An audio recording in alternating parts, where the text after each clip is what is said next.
பழம்பெரும் மதுரையை ஆட்சி செய்தார் மன்னர் வீரபாண்டியன். அறிவும் அருளும் கலந்த நீதி மன்னன்.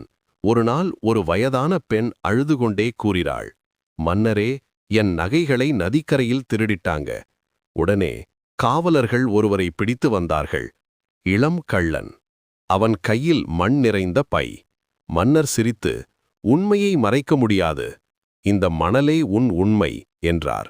பிறகு சொன்னார், இந்த மணலை பொன்னாட்டி பார். அந்த வார்த்தை கள்ளனின் மனதை மாற்றியது.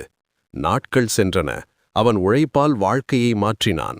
சில மாதங்கள் கழித்து மன்னரிடம் வந்து சொன்னான், மணல் நாணயமானது மன்னரே, என் உழைப்பால். மன்னர் பெருமையுடன் அவனை அரண்மனையின் காவலனாக அறிவித்தார். மக்கள் கூறினர், வீரபாண்டியனின் ஆட்சி தவறு செய்தவனையும் நல்லவனாக்கும். கதை உங்களுக்கு பிடிச்சிருந்தால் லைக் பண்ணுங்க, நம்ம சேனலை சப்ஸ்கிரைப் பண்ணுங்க. இன்னும் பல தமிழரசர்கள் கதைகள் கேட்கணும்னா கமெண்ட் பண்ணுங்க.